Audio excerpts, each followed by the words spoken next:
Stay hungry, stay foolish.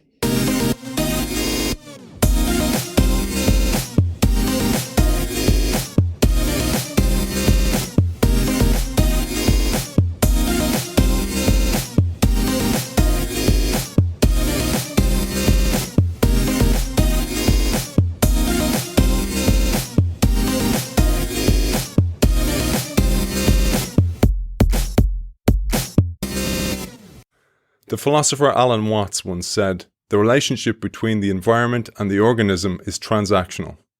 The environment grows the organism, and the organism creates the environment." For over 20 years, researchers and scientists have been discovering the links between our physical surroundings and the creative mind. Our guest today is author of My Creative Space, How to Design Your Home to Stimulate Ideas and Spark Innovation, Donald Rattner. Welcome to the show. Thank you, Aidan, and thank you for having me. It's fantastic to have you on the show. I'm so delighted to have you here, particularly in these times where we're at home and many people are struggling with their creativity at home. We don't need to be architects ourselves to take action on the ideas in the book. Before we get into, there's 48 actionable ideas.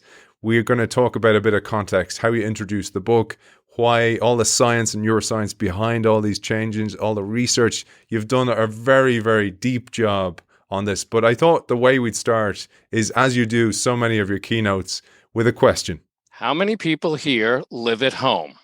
Okay, so I asked this question and, some people immediately raise their hands. Some people look at me like, why are you asking such a kind of obvious self-referential question? But I let everybody kind of get into a frame of mind that thinks about their relationship to their homes, which today, of course, is even more intense than in years past, given the pandemic. And once that's kind of sunk in, I say, now how many people would like to improve their creativity, connecting home with creativity and specifically improved creative performance? And that kind of sets the table for everything I'll talk about later in the conversation. One of the main goals of both your keynotes, your talks, and your work is to unlock creativity from our environments. And that's why I mentioned that Alan Watts quote at the start, because so many of us now are working in home environments, home offices. Perhaps it's going to become more and more the way going forward. And if the environment is not set up aptly, we're going to struggle with our creativity and we're going to struggle with our productivity. So I'd love you to share a little bit of backdrop before we start diving into how we can interact with our environments. We as living organisms are extraordinarily attuned to our environment, to our surroundings in ways that a lot of times we're not really even aware of. But there's a good reason for this. It's a kind of legacy of our evolutionary development, right? The only way humans could survive on the African savanna or in prehistoric days was to be incredibly sensitive to what was going on around them.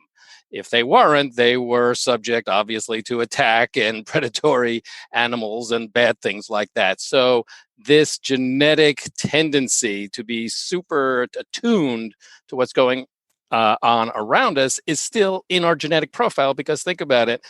It took us millions of years to evolve as biological creatures. Only in the last, literally, flick of an eye have we left the natural environment, right? Where there's no intermediary element between us and our surroundings. No walls, no floors, no ceilings, no heating, no supermarkets to feed us. We were in direct connection with our setting. But just recently, we've shifted almost 180 degrees in the opposite direction, where we now spend upwards of 90% of our time indoors, probably even more now because of COVID. And so our brains simply haven't had enough time to catch up to the fact that we're living space age lives with Stone Age brains. And we get all of these curious anomalies in our behavior and our reactions to our surroundings, which I've tried to kind of uncover in the course of this book to make people more aware of them, and then having this information to leverage them to their positive advantage. Because if you know a certain environmental condition stimulates a certain type of thinking, whether it's creative or analytic, you can obviously manipulate your environment by applying that condition to your own setting.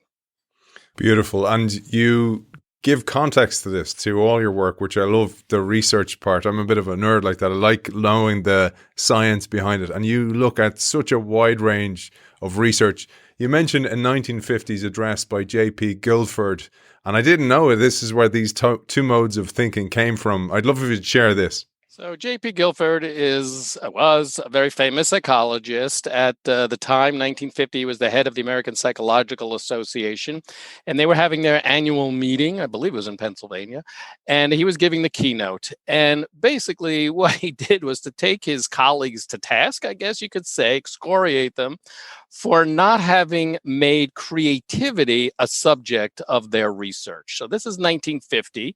There had been, I think, according to his count, I think the number I give in the book is 186 articles, journal pieces, peer-reviewed journals having to do with creativity out of the tens of thousands that were published in the years past. And he basically says, look, we need to make creativity part of what we do, part of what we understand from a psychological perspective. And this keynote, and I, people give keynotes all the time, but this one was revolutionary because if you chart the number of research articles, the number of experiments that follow from that point, it's like zoom, straight line up to the point where today we have tens and tens of thousands of pieces of data, information that we can use to understand what's the psychological connection between self, creativity, and our surroundings.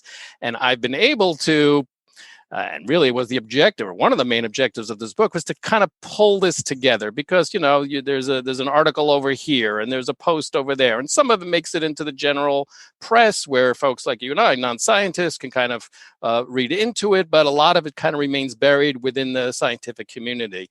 So I was very conscious about trying to unearth it all, or as much as I could find, synthesize it in some coherent way, and then make it accessible not only to my fellow design and building professionals, but to folks interested in creativity and innovation, whether as a personal pastime, a pleasurable thing that we do, or for professional reasons, or in many cases for both. So you tell us also, while Guilford kind of set the groundwork in motion, one of the people who picked up on that was E.P. Torrance, and he brought us the famous Torrance tests.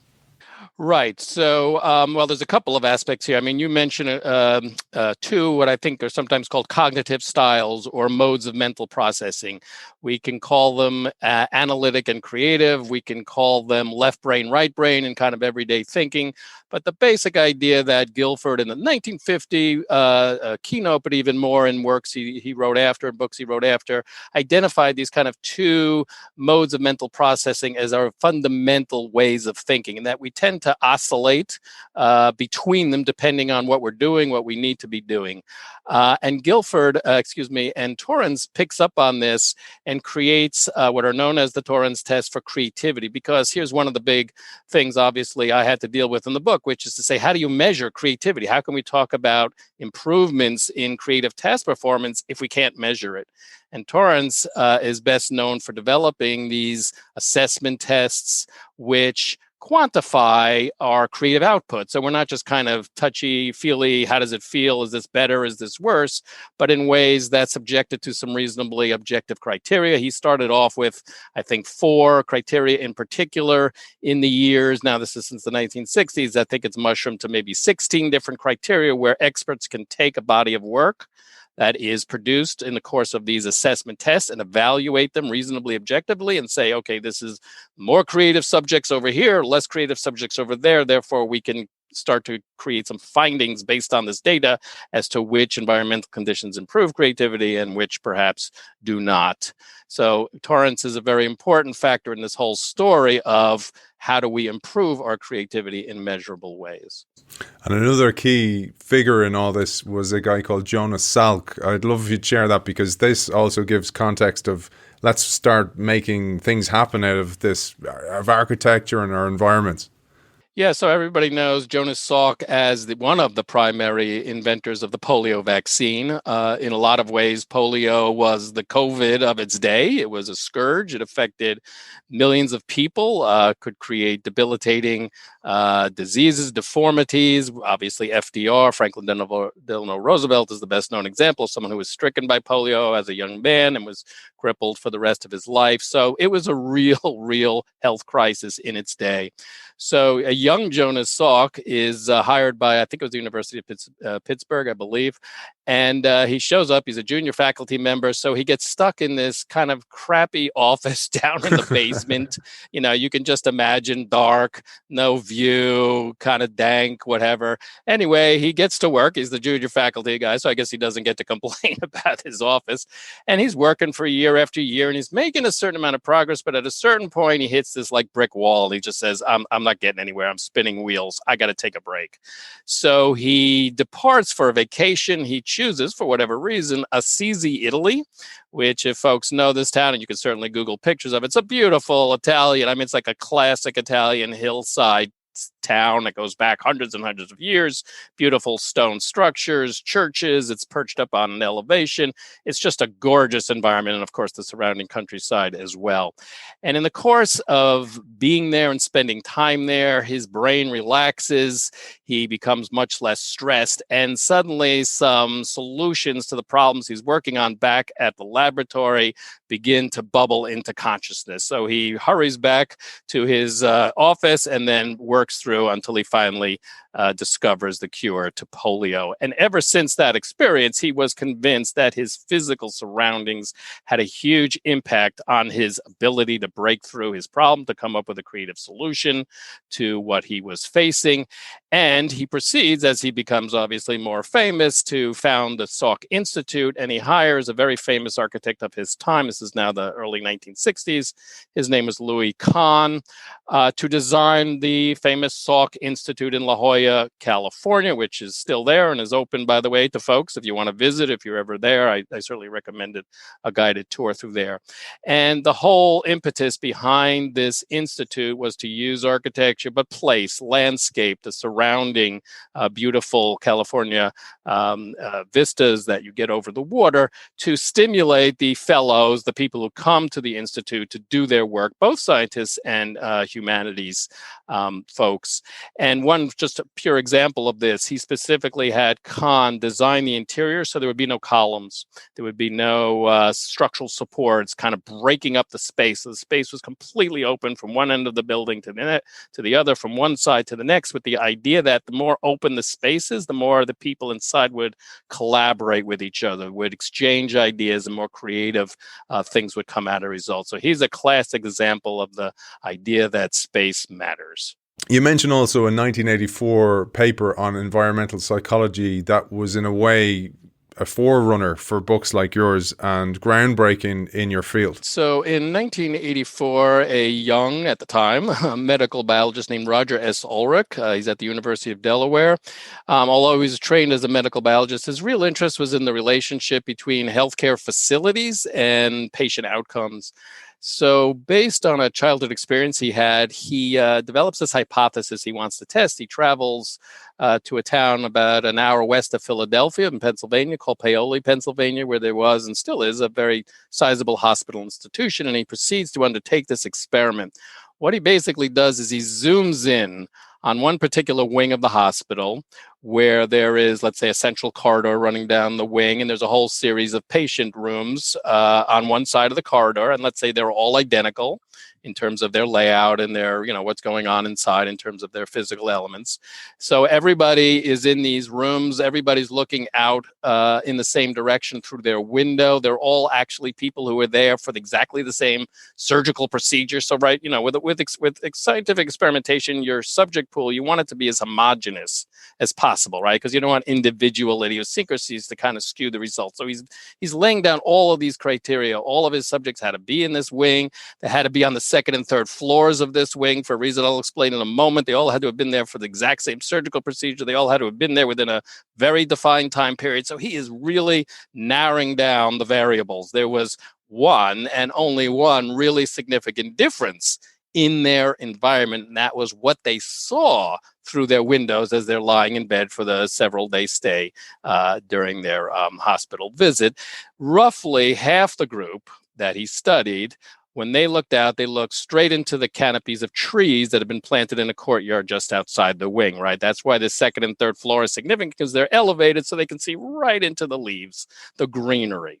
The other half, let's say the group farther down the corridor, when they looked out, they actually had a clear shot across the courtyard because the trees had only been planted to one end for whatever reason. And this second group looked onto a blank brick wall of another part of the wing, X feet away from where they lay.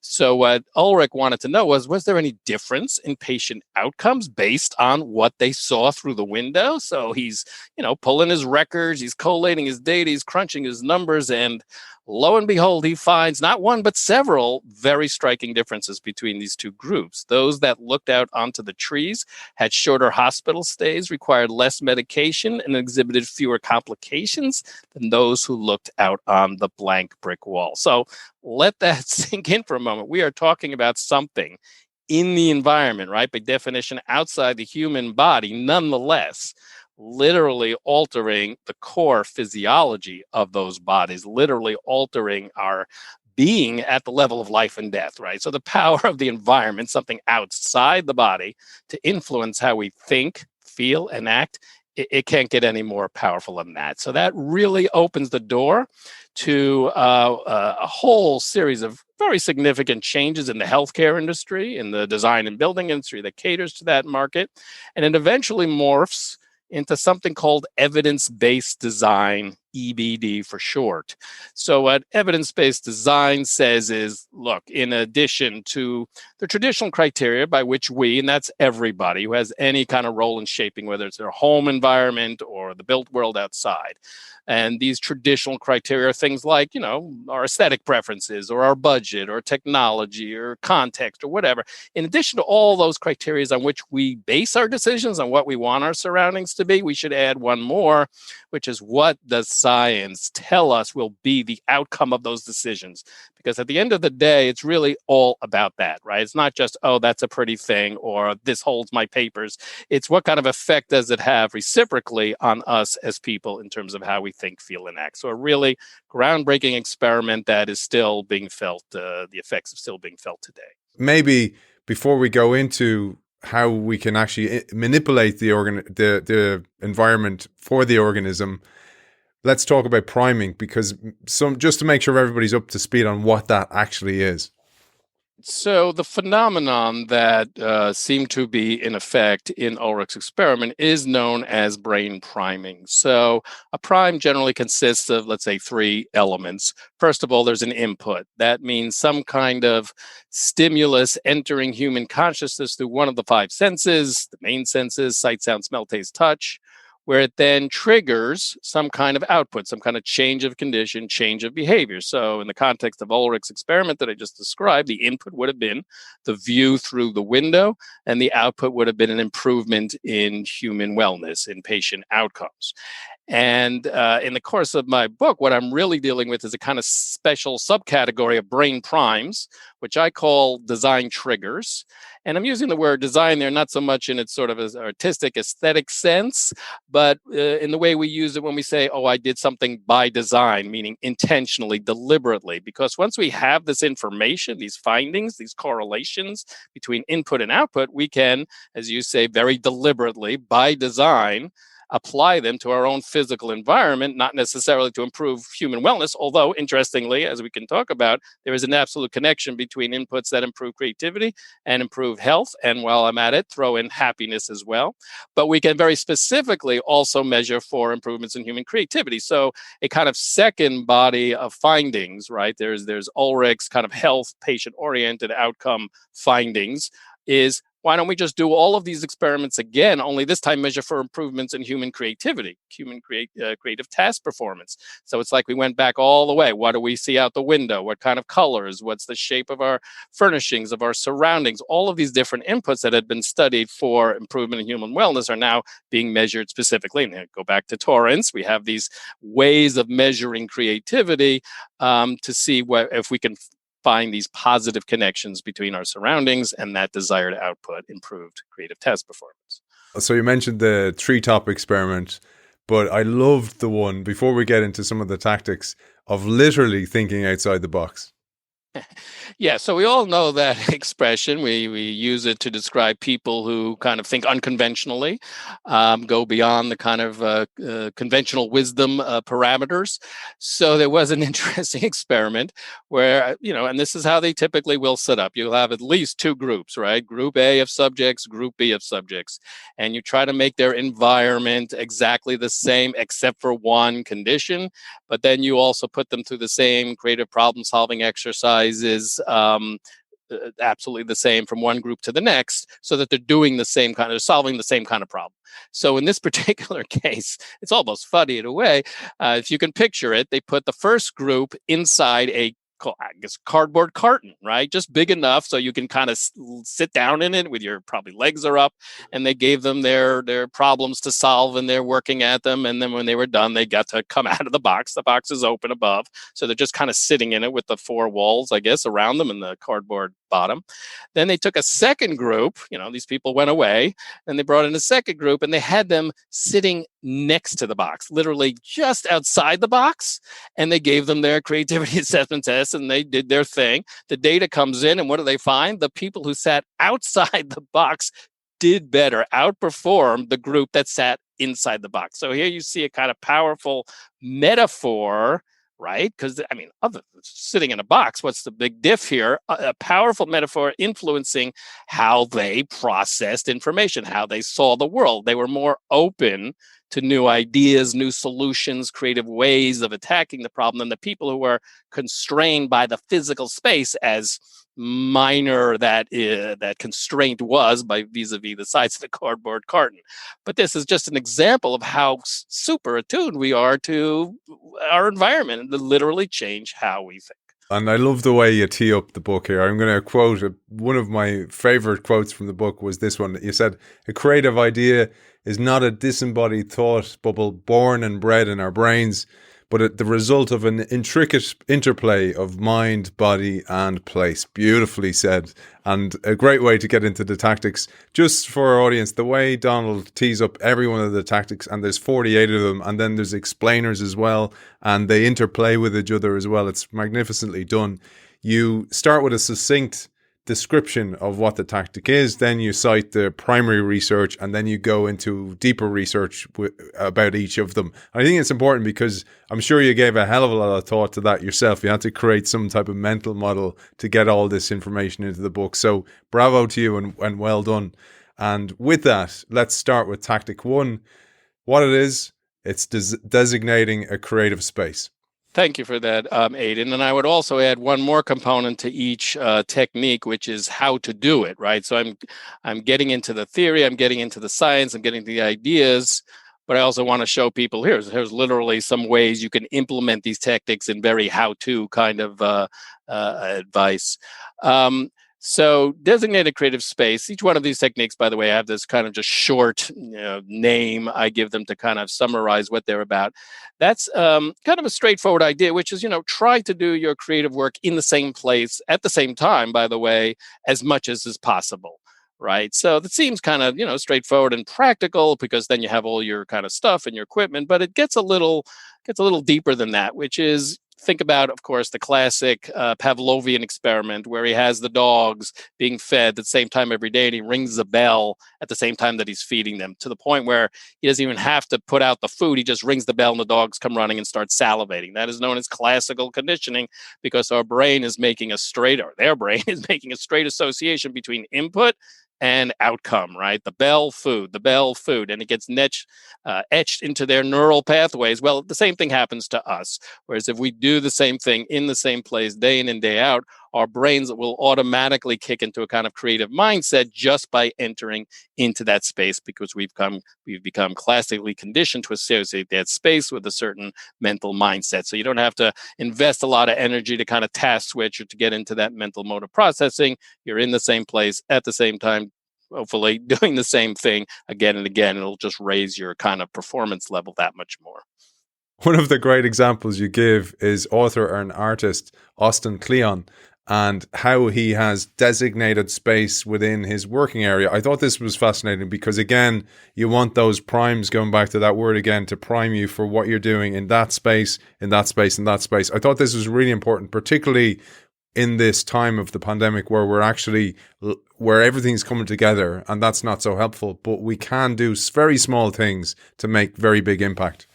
Austin is a good example of kind of almost an ideal scenario, which being ideal is sometimes difficult to attain. But he, I think, works out of his garage, classic American creative space. And by the way, Austin Kleon, I guess he's an author, but also an artist, illustrator, and so forth.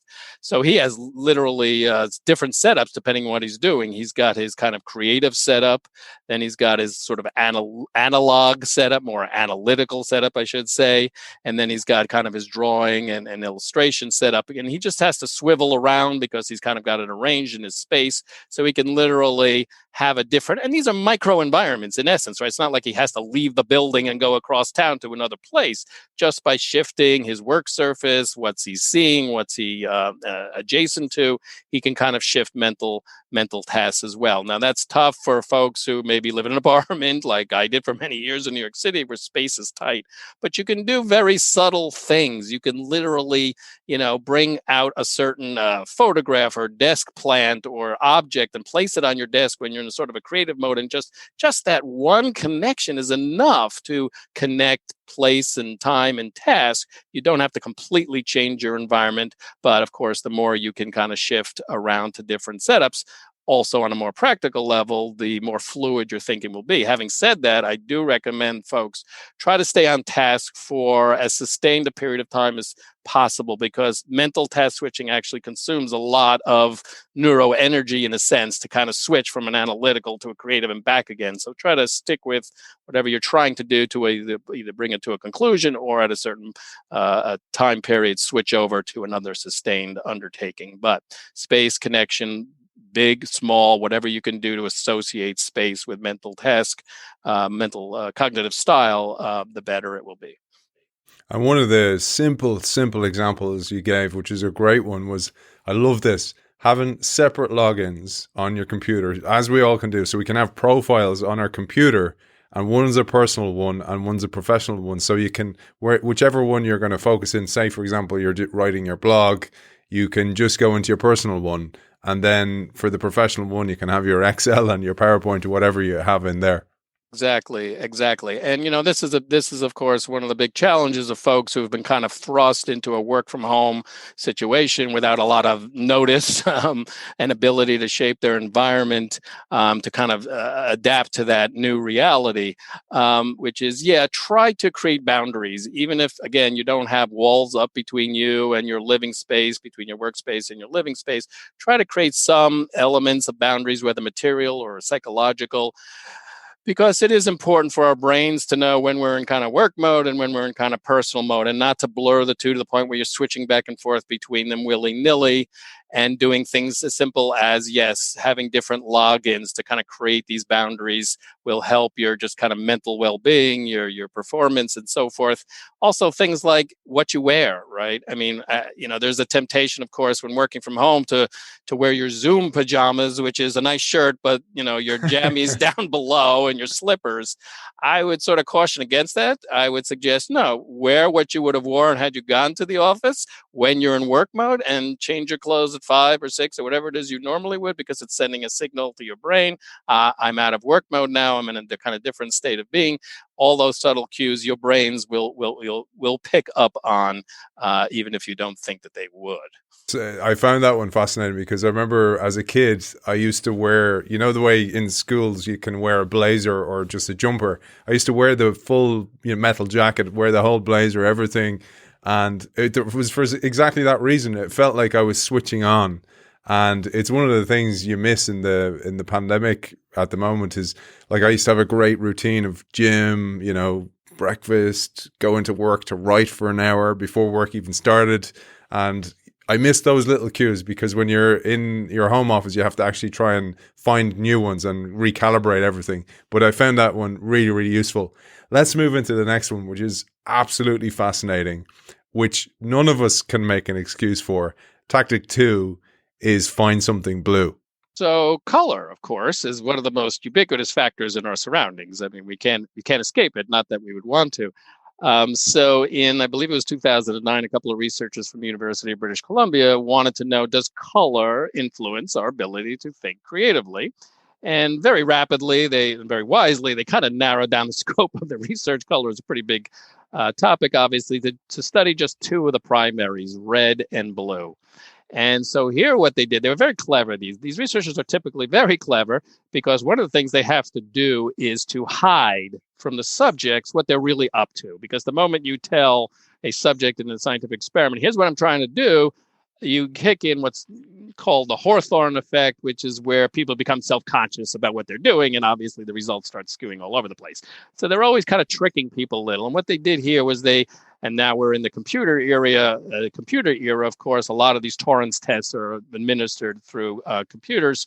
They put up their testing material on screen, if you can imagine, but then they inset it, right? So they left this border around the material that they had people working on. And then they colorize the background. So there would be the red group, right? So you have your testing material, and they would see this thick band of red. And the second group saw a thick band of blue. And then there was a third group which saw white. What is white? White is the absence of color.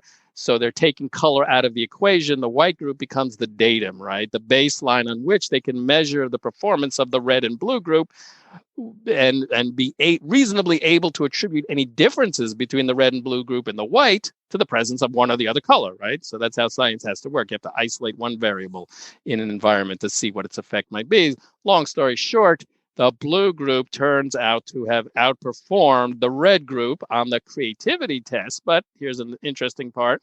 The red group did better than the blue group on the analytical test, right? Because they're actually measuring both, not just creative thinking. So thinking of left brain and right brain as sort of antitheses on some level, sort of opposites. If you're in a more red environment, you're going to be better at your Excel spreadsheets. That's a good time to kind of go over your profit and loss reports and things like that. But if you're trying to brainstorm a new product, you would ideally be primed with blue. Okay, so this is all good information. But what I try to do in the book always is to kind of ask the question, why? Well, okay, why would blue make people think better in creative tasks, whereas analytics seems to do better for us in red do better for us in analytical ones? So the minute you ask the question why in the kind of material that I'm dealing with in the book, of course, we are immediately having to enter into the realm of theory. We cannot prove why people respond the way they do with the same kind of logical certainty. We can prove that 2 + 2 = 4, right? But think of it almost like attorneys. If scientists were attorneys, what do? They amass their evidence. They form a coherent narrative based on that evidence. They pitch their narrative to the judge or the jury, or in the case of the scientific community, obviously, to their fellow scientists or the broader marketplace of ideas. And they see, which theories fly and which don't. So usually there's more than one idea as to why we are responding the way they do, and they're not even necessarily mutually exclusive. Very often they're complementary because people are complicated. We're multi-layered beings. We don't just do fun things for one reason and one reason only. So lots of possible theories as to blue. The one I talk about in the book, the one that sort of appeals to me, maybe because I'm an architect and I see things in very spatial terms, is the fact that blue has a certain effect on how we perceive space. So imagine yourself going out into the countryside on a beautiful sunny day. Look into the distance, you see hills. What color are those hills typically? In most cases, they're going to be kind of bluish cast, whereas things in the foreground are going to be warmer, more saturated colors. So what's going on there is known as atmospheric perspective. It has to do with how light rays are refracted through air. But the way our brains are wired, having to do with short versus long wavelengths, things that are in cool colors, such as blue, appear optically to be farther away, whereas things that are rendered, the very same thing rendered in a warm, say, red color, appear to optically advance toward us. If you ever want to see this rendered in artistic terms, have a look at the Mona Lisa someday. Or the picture of one if you're not in Italy at the moment. You'll notice that the background behind her head, that deep space, that recessive space, is painted in a very bluish cast, whereas her sleeves are red, her flesh, her hands in the foreground are very red. Those are elements closest to the viewer, closest to the picture plane. So Leonardo is using color to represent depth. My ultimate thesis is the more open, the more deep our perception of space is, the more, and think about how we use language, the more open-minded we are, open to new ideas, new ways of doing things, new ways of seeing the world, the more closed in, hemmed in, the more narrowly focused we are, which is not a bad thing if you're crunching numbers on an Excel spreadsheet, because you are zooming in right on those numbers, you are analyzing them, you are thinking analytically. So color seems to impact our cognitive style, to literally change how we think. Blue being one of the creativity positive colors. There is a second one, maybe we'll get to later, but I'll hold off on that for now. There's a study you talk about, 2006, Shashi Khan, and this one was absolutely fascinating. So it was the red and blue in the rooms, in the environment, and to see how the organisms, the humans, interacted in the environment when it was red and when it was blue. Yeah, so Shashi Khan is a fellow architect, and she ran an interesting experiment in my hometown, New York City. This was 2006. It was at the Architectural Digest show, which is a big trade show for the design and building industry. They hold it in this big pier, cavernous space, and they've got all the booths and everything. But what she did was to set up a series of event tents. So you can imagine, cloth tents, nice square spaces. And then she colorized them. She went to great lengths to turn them into almost purely chromatic experiences. So she had a blue tent where the lighting was all blue, like stage lighting, theater lighting. But she had people putting on white hazmat suits right over their clothes so that their color of their clothes wouldn't kind of jumble the primes, wouldn't render them less pure. She had white computers sitting on white pedestals for people to play around with. Even the food was either white or clear. So she had absolutely, purely prime experience for blue. And the second tent did the same thing only for red. And then she kind of, went behind the curtain and watched how people behave. And what was fascinating is that they behave very differently in these two tents. They're just kind of hanging out and enjoying the hors d'oeuvres. They didn't know they were kind of being watched. It's a little sneaky. But the people in the blue tent, they tended to hug the perimeter, right? They moved out to the edges of the space, and they tended to do so in like ones or twos. And to me, that's almost like that's embodying creative thinking, because what are they doing? They're testing boundaries, they're going to the limits, and they're doing so individually or maybe with one other person, which is how creativity generally occurs. It starts at kind of individual level or maybe two people kind of exchanging ideas. Whereas the people in the red tent, they tended to huddle en masse towards the center of the space, almost like just what we're talking about. The red walls were pushing them in, even though it wasn't literally the case. And they did so in larger numbers. They were almost engaged in groupthink, right? Whereas, so they were kind of reinforcing each other in whatever they were saying and thinking. So it's just a fascinating embodiment, right? Behavior being influenced, not just the kind of wheels turning in our heads through the medium of color. Yeah, it's fascinating. It made me think of, political parties of the past and certain colors that were chosen. We used to wear a shirt and tie in work. I used to wear a red tie because I was told it's a powerful tie. But this made me think quite differently about it. And little things I changed were my screensavers. For example, I changed blues, and I started looking at where I could add more blue. Maybe we'll share a couple of little examples where people can do this around their life. There's lots of ways you can clearly apply this, and one we've touched on, and you just touched on, which is to make your color background on your monitor one color or the other. Obviously, you can apply it to walls, but you can go much beyond that. We could have upholstery colors, you can have window treatments, even artwork, even just an object on your desk that's a blue. And obviously, we don't do what Shashi Khan does. We don't have this purely blue environment. What you want to do is to use neutral colors, whites, beiges, grays, blacks, or natural finishes, woods, most typically stones, if you happen to live in that kind of a space, to offset. But these are neutral colors, so they don't have that kind of impact. The blue kind of pops out as the prime that's going to affect your thinking most. So there's lots of ways to apply it to your environment. So what we're trying to do here is get lofty thinking and lofty goals, which brings us nicely to our next one, which is work under a lofty ceiling. Sometimes when I give some of these ideas as to why blue is impacting us the way it is, people go, that's cool, that's interesting, but isn't there a more sort of direct way if you want to measure how open or closed the space is? Just put people in a big room and run them through their tests, and put them in a small room and run them through their tests. Yes, that basic idea is true. It gets a little tricky when you start talking big and small and making sure all the variables are controlled. But here's the thing about space. It's not just front, back, left to right. It's also vertical. It's three-dimensional. So here's a purely really, almost a pure example of manipulating a single environment to discover correlations. This was a 2007 experiment where they had, if you can visualize, a kind of small, almost one person only little lab room in a university building. And they had a built-in surface. They had a little laptop on it. The walls are the walls, nothing going on there.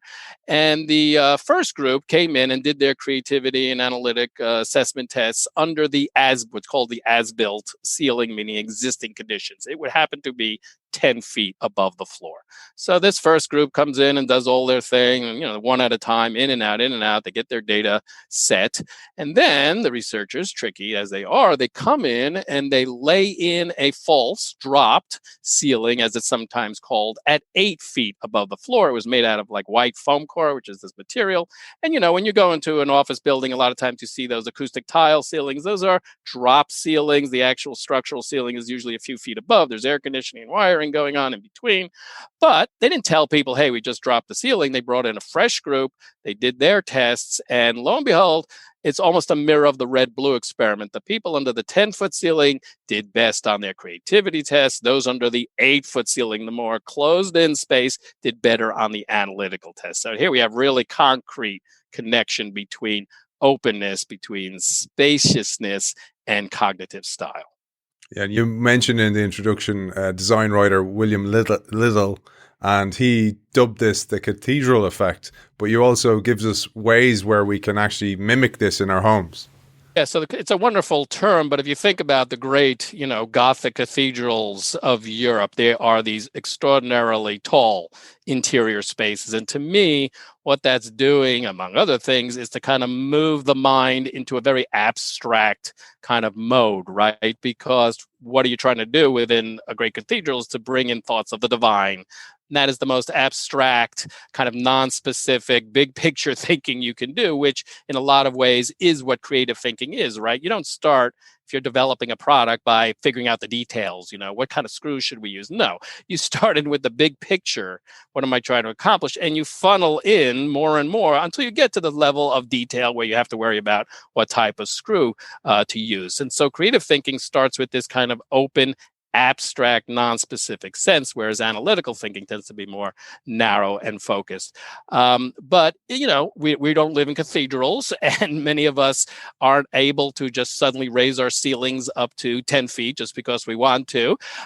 So there are tricks. And here's the thing about a lot of these primes. It's not so much about what the literal condition is, but what our brains think the condition is, right? So if you don't have 10-foot ceilings, well, you can still enhance the verticality of your space by doing things like paint stripes or put wall coverings that have vertical stripes as a pattern, because what that's going to do is to kind of lead the eye vertically. It's going to emphasize the vertical dimension, whereas if you put in like what's called a chair rail, a molding that's very horizontal in nature, it's going to tend to create a more lower sense of the space. So there's lots of ways you can manipulate furnishings. You could lean a mirror up against a wall, a very tall mirror, and have it bounce the view of the ceiling inside the mirror, which makes the whole room look bigger and taller. All sorts of tricks of the trade to make your brain think space is open. So we're not talking about having a 1,500 square foot home office. That's not what we literally mean. It's just your sense. Is the space open or I feel closed in? Of course, having an opening in your workspace is one of the best ways to really amplify that sense of openness and to relieve the sense of being enclosed within the walls. And you don't have to be looking out of it. It just needs to be kind of in your peripheral vision, or even something you can kind of turn your head to at periodic times in the course of your work session, because that's good to kind of take in the outdoors, give your brain a break, take a micro break. It can be just a minute or two, but that sense of openness is just going to put you in the right frame of mind as you turn back to your task. Speaking of openness, you start the next one with a beautiful quote by Thomas Dewar, and he said, "Minds are like parachutes; they only function when open." And he used this as a way to tee us up for having art in our environment and how that impacts us. I love that quote because it just, it drives home the point in very vivid terms. Yes, open-mindedness is key, as I said earlier. What you want to avoid is what the sort of experts call premature closure, right? Because if you're banding about ideas in a brainstorming session, or even just for yourself, if you're just saying, naysaying early on, you're going to kind of limit your ability to break outside the wall, to think outside the box, as we're saying. So one of the ways you can kind of prime that sense is by hanging artwork. This is another good example of how, through sometimes inexpensive means, we could be talking about a vintage travel poster, for example, from the 1920s. There are wonderful reproductions of them. This artwork, just by hanging it on the wall, can do a lot for your cognitive style. So, for example, if it shows a landscape, a rendering of a deep landscape, and it says, come to, the Italian Riviera, and it shows this beautiful picture of the rolling countryside receding in the depths, there's that priming going on again, where I see spaciousness, distancing effect. Artwork also induces what's called saccadic eye movement, right? We know what that is. That's where our eyes kind of dart from the left and the right, then up and down. Well, when you look at a work of art, your eye is generally moving all over the canvas or the print or whatever it is. That is good for your kind of mental performance because it's activating neural pathways through both sides of your brain, right? So when you look left, what they find is the right hemisphere of the brain gets activated. When you look right, the left brain of the hemisphere gets activated. So when you're looking back and forth, you're reinforcing connections between the two halves. Now, here's the thing. The term creativity has kind of two connotations. The one I focus on in the book is what I call the sort of idea generative phase, right, of creativity, which is where you're kind of brainstorming. You're coming up with new ideas. But creativity also has a sort of holistic connotation, which is, all right, great, you have all these, wonderful ideas, but do they work? Right? Because you may have a great idea for a product, but if you can't realize it in terms of production, if you can't get it to sell in the marketplace, that idea is kind of worthless. So there's a second phase of the creative process, which actually involves, guess what? Analytical thinking. That's where you verify and validate your creative ideas to make sure they work. So it's important that you're actually a good thinker on both sides of your brain, which is why looking back and forth is a great way to strengthen both sides of our personalities. And classic, fantastic finding to mention Albert Einstein, of course.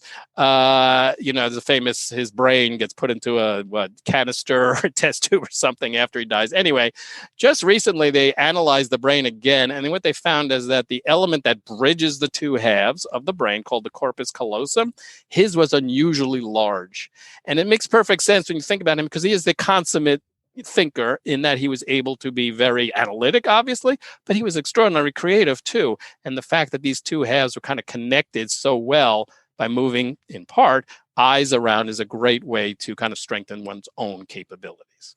Beautiful. And I suppose, one of the things I got even from art was that it's the mental models that it evokes. And oftentimes, I write a weekly article, and oftentimes it's an image that sparks the thinking.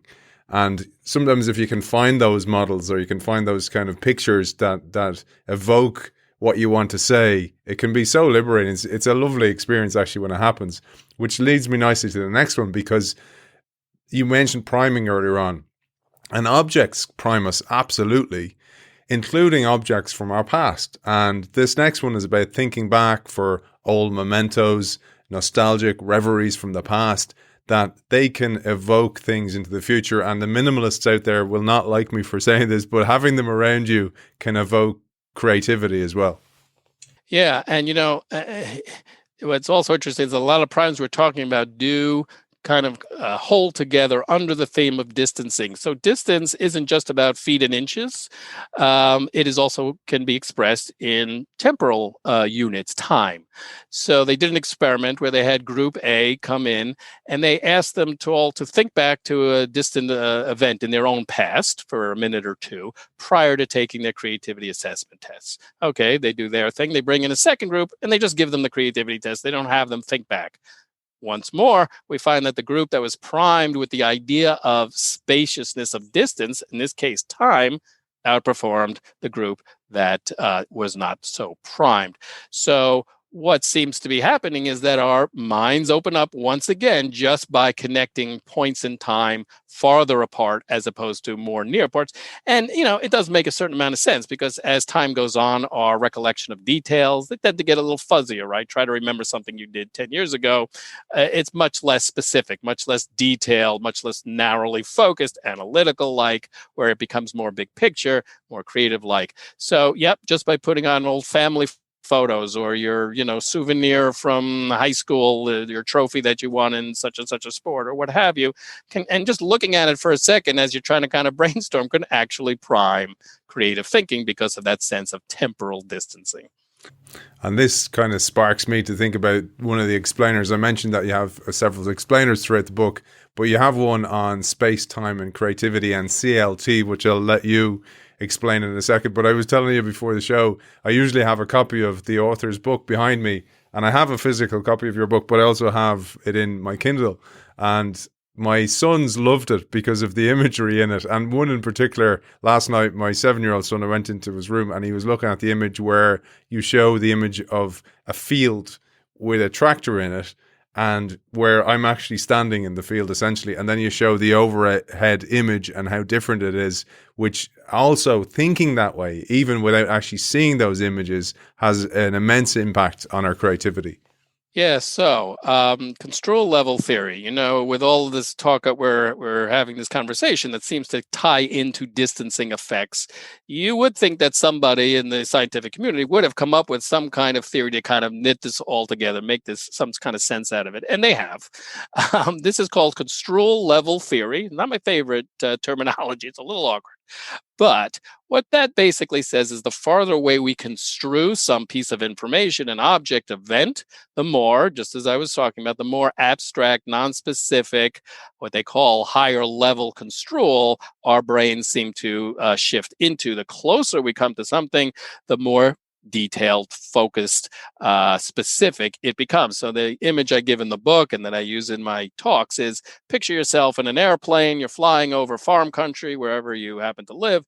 You look down at 5,000 feet, 10,000 feet, wherever you happen to be at. What does it look like to you? It looks like an abstract painting, right? Something you would see hanging in a museum that an abstract artist would have rendered as just broad fields of color and light and shade. You can't quite, figure out what you're looking at down there on the ground. You have some general sense, but if someone asked you, what do they grow? What's that crop you're looking at down there? You would have no idea because there isn't enough information entering the brain from such a distance to make any kind of judgments like that. And so there's that creative, big picture mindset. Let's start off with the broad brush view of the world or our problem. Whereas if you were to parachute down, right down below, what are you looking at? Well, you can see the tractor. It says John Deere. You can see every scratch on it, every screw and bolt and nut. You can see now they're growing wheat here. So we come literally more focused, more narrow. Just the different levels of information coming into our brain will shift us to one cognitive style or the other. So construal level theory. And by the way, it also evinces itself in different media.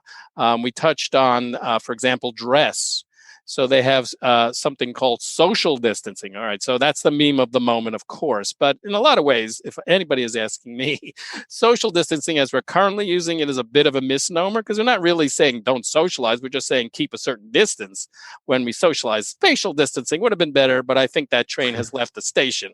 But social distancing as a psychological concept actually goes back a good 10 plus years. And the idea is that our dress signals to other people where we stand in a kind of social hierarchy. So if you see somebody in a hospital, for example, coming down the hall and they're wearing a white lab coat and they got stethoscope around the neck, that person has a more elevated status on a social level to you or me, yes, because we're not doctors and they're in their milieu. So there's a kind of distancing effect, or even onto your own sense of self, right? If you get dressed up in a black tie or long gown or whatever it is, you're going out to a big fundraiser, you get that sort of elevated sense above your everyday sort of quotidian self when you're kind of kicking back in jeans and a t-shirt.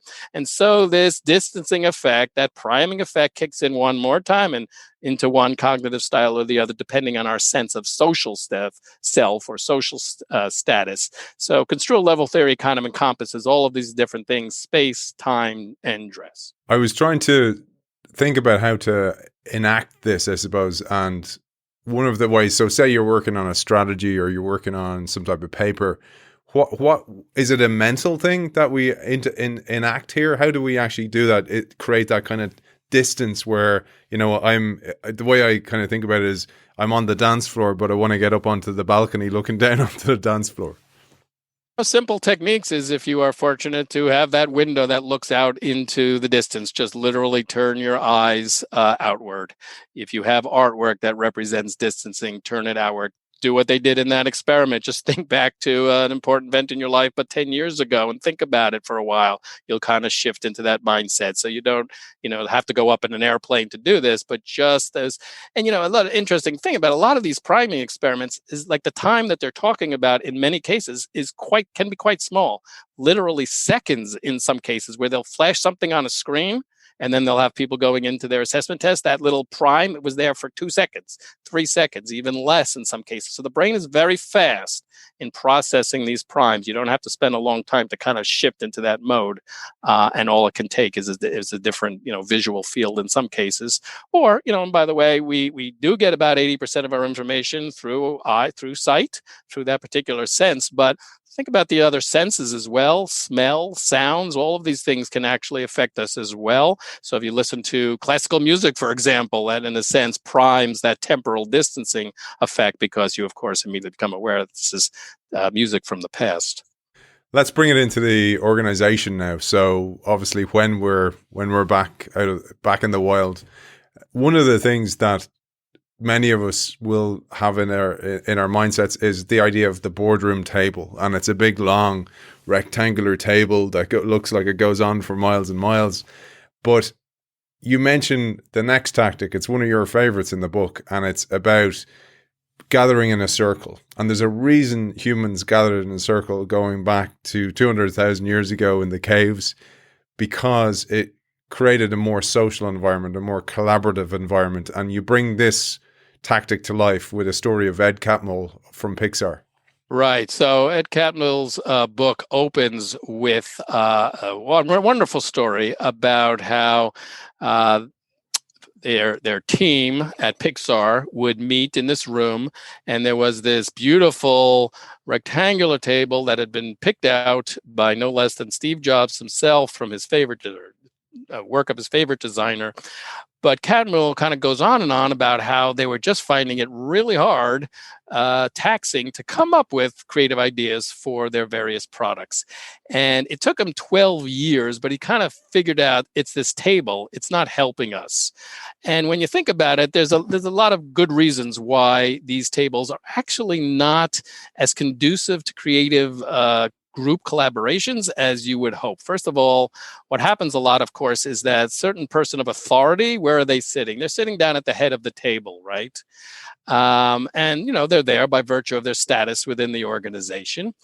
So what happens in a brainstorming session? Let's say the person down at the table throws out an idea. Well, what's likely to occur is that the people around the table who report to this individual are going to generally receive that idea on a pretty favorable basis, right? It's just kind of human nature. We have to defer to authority, or we actually are biased to defer to authority because that's how we kind of survived. But if you take that very same idea and let's say you have it come out of the mouth of someone sitting way back in the corner there, maybe that's the junior or the introvert or the newbie to the organization, will that same idea be received the very same way by the people around the table? Very, very unlikely, just because of this what's called psychosocial condition, right? Where depending on who has the idea, people react differently to it. And that's not what you want in an innovative organization, right? You want that idea to be evaluated on the basis of its merits, not on who has them. There are also some logistical problems, just some physical problems. You know how hard it is if you're sitting in a corner and you want to talk to the person in the same side as you, but at the opposite corner, you have to lean over, you turn your neck almost to the point where it snaps. You get you make your comment to that person or whatever, in the minute you're finished, you want to pull back and get comfortable again. So what does this mean? It means that the flow of conversation is not equal around the table. You're going to talk to people across from you, next to you, much more than you will talk to that person in the opposite corner. And there again, it's running counter to the idea of a creative brainstorming session. You want the ideas to flow as much as possible. And this isn't just speculation. They've actually done studies of jury room tables, which are typically these rectangular tables, and they've mapped how much people talk to each other, and they have found just what I said. It's an uneven distribution of conversation. So this is real world problem here. So, okay, how do we solve this problem? Well, think about chucking that table, that $12,000 table that Steve Jobs paid for at Pixar, and replacing it with, let's say, a circular one, a round one. So look what happens now. Gone in a poof is that hierarchically privileged position down at the end of the table, because everybody is sitting around a curve. We're all equidistant to the center of the table. That center of the table becomes like an idea basket into which everybody is entitled to kind of toss out their thoughts, and they have them evaluated. Everybody can see each other. Even just the person next to you, by angling slightly, comes into your peripheral field of vision. Eye contact, super important in making connections amongst people in the group. All of these differences come about, and you will find that your kind of creative output is just going to improve just by changing how people are arranged relative to each other. I heard a great tip before when I worked in a very corporate organization. And if you were going to have an awkward conversation in the board or at the board table or with a big audience of people, sit next to the person you're going to argue with. Because it's very hard to argue with somebody who's sitting right beside you, like linearly. And I often had this visual of a Tyrannosaurus trying to have a fight with the little arms, trying to fight with the person beside it. It's impossible to do. But you talked about the psychiatrist Humphrey Osmond as well, because this has a major impact in schools and asylums and mental hospitals, all this kind of thing. I'd love if you'd share this, because I've a personal preference for all the research as well. I loved the research and the depth to which you went to with your own research. Humphrey Osmond is a fascinating character. He kind of figures into cultural history and science in lots of interesting ways. For one thing, he happened to be the inventor of the term psychedelic. And he was actually an early proponent of using hallucinogens for sort of positive ends. But in terms of My Creative Space, the book, the research we're talking about, he's particularly important because he really sets up what's called the psychosocial dimension of space, which is how do our relationships, how we configure ourselves relative to each other in space affect our interpersonal exchanges. So he coins two terms in particular that are very important that apply to just what we're talking about. One is called socio-fugal space, and the other is called socio-petal space. So socio-petal space, this is a mashup, obviously, of two words, social and centripetal. So centripetal, what means outward force or force directed towards the periphery of something. We typically use it in terms of, universal space, but think about it in terms of that table that we just described, that rectangular table. Where's all the focus, all the energy? It's on that person at the end of the table. Everybody's eyes are literally turned there as the meeting is going on. So that's an example of centripetal space moving to its perimeter of this arrangement of people, whereas sociofugal space is an inward radial focused arrangement of people, such as we described in the case of the circular table, where the focus is on the space at the center. And, this doesn't apply just to tables. Even if you have let's say a living room seating arrangement at home, and you have a sofa and right straight across are two, let's say, easy chairs, and everything is kind of on the grid, that's one kind of arrangement. But if you took those easy chairs, that's more of a sociopetal space. But if you took those chairs and just kind of tweaked them a few degrees apart, suddenly you have actually a radial space where everybody can kind of see each other. It's not a kind of confrontational arrangement, and the conversation could actually flow more readily in that kind of a configuration. And when you look around different environments, you can start to analyze each one. Is this a sociofugal space or is this a sociopetal space? So if you're going on an airplane ride or a trip on an airplane, you're sitting outside your gate, and you notice all of those seats are in rows, of course. That's a gridded array, a gridded arrangement of people, because you know what? Nobody talks to each other that aren't part of the same party. The idea is there. People tend to become more individualistic, more sort of unique, or a sense of uniqueness unto themselves, whereas I have to keep remembering, sociopetal space, that square table or that round space, we tend to become more collaborative. We tend to think of ourselves as part of a group. And that's, in a restaurant, for example, where there are round tables that you would see in a different condition. Go into a house of worship, all the pews are in rows. Now, I want to say like this as a qualitative assessment, by the way, there are times where a gridded array is the right thing to do when you're having a top-down delivery of information. Like if I'm giving a keynote, if you're giving a keynote to an audience, you're up at the head, they're sitting in chairs all facing you. Well, that is as it should, because you have to deliver that information to them, certainly at least a part of the presentation. Afterwards, you can have a Q&A. So there are times when absolutely a gridded array is the right thing to do. Kind of an interesting product I recently came across, actually. Herman Miller, furnishing company, very famous office furniture company, has a table that's kind of a hybrid of the two. So if you can imagine an egg-shaped table, right? So it's rounded. It has a sort of a wider bottom like an egg, and then it kind of comes to a curved but narrower front end. So this is kind of interesting because you could use it both for presentations. And by the way, I have no stock in Herman Miller. I'm not shilling for them or anything. But it's an interesting amalgam because you get that presentation mode. Okay, everybody's facing the screen at the end of the room. That's cool. But if you're not, and you're kind of talking to each other, you get that non-hierarchical, more curved perimeter collaborative effect at the same time without having to have two tables. So an interesting application of this research in real world terms. So just a reminder before we wrap up today's show, Donald has kindly offered us a copy of his book to give away. So just sign up to the innovationshow.io newsletter and you can be in with a chance to win a brilliant copy of that book. And I'm going to finish the show with a beautiful quote I pulled from the book. I really, really enjoyed this one in particular. And it's peppered with these beautiful quotes throughout the book, which really shows, Donald, to me, your understanding of innovation, that it goes beyond strategy. It goes into mental models and how we think and how we are influenced by our environment, all these deeper things. Before I quote that, where can people find you to find out more about your keynotes, your book, and indeed your work as an architect?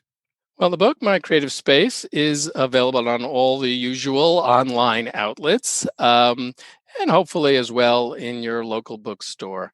As far as myself, the best way to kind of learn more about what I'm doing and to learn more about the subject we've talked about is to go to my website, donaldrattner.com. Very important. Rattner has two T's. It's spelled both ways, but I'm on the 2T group.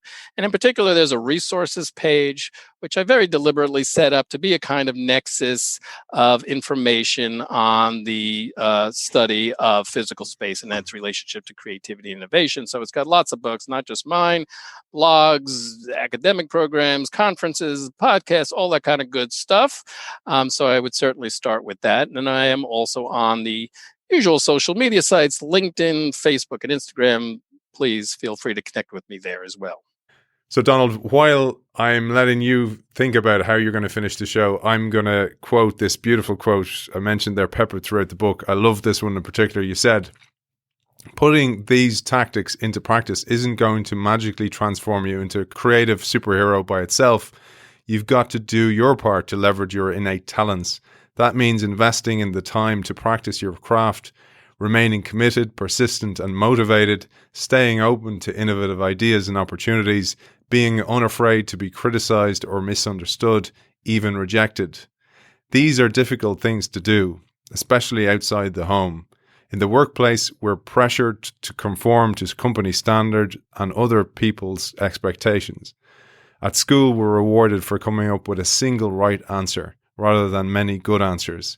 In neither environment are we free to shape our surroundings to reflect our vision of what the world should be. In neither place are we regularly permitted to act outside the norm, to take risks, to fail without automatic censure. Home is different. Home is your creative haven. Take advantage of the freedom and safety it affords by incorporating some or all of the suggested enhancers into your surroundings and routines. Stick with those you find valuable and discard the rest. We are people, not robots. All the science in the world can't predict how you as an individual react to the creativity catalysts described in these pages. The best scientific research can do is establish the probability that a design trigger or action will bolster creative performance among a broad population. The rest is up to you. Thank you so much for having me, and it's been a wonderful conversation. There was so much in that quotation. It's hard to know where to start without reiterating it all. But I think, if there's any kind of silver lining to the health crisis we've gone through, and hopefully will come out of in the not too distant future, it's that I hope it's made folks more appreciative of what home is like and what it does for us. It is a really unique environment, a unique space in the world. It's the one place we can kind of call our own, whether we are owners or renters. And that separates it from the rest of the world in ways that are just, as I say, unique. And one of the things that does is to kind of grant us a degree of autonomy, a degree of freedom that we can enjoy the moment we step out of that wall, step beyond those walls. And that's a good thing because it does allow our minds to wander and explore and do all the things that creative and innovative people need to do, which is to break those boundaries, to go places that no one has gone before, and not worry about what the rest of the world is going to look at. And hopefully some of that is going to carry over as we get back into the world, as we go back to the workplace. And certainly a lot of the signs are such that I think a lot more people now will be working from home at least maybe one day of the week or on an as needed basis, to understand that these two different environments give us two different kinds of strengths to do what we need to do, to carry forth, to bring creative and innovative things into the world. So I hope I've been able to help that movement along just a little bit by lowering the barriers, by showing folks how their environment doesn't have to hinder their ability to come up with fresh and novel thoughts, but can actually amplify them. Author of My Creative Space, How to Design Your Home to Stimulate Ideas and Spark Innovation, Donald Rattner, thank you for joining us. Thank you, Aidan.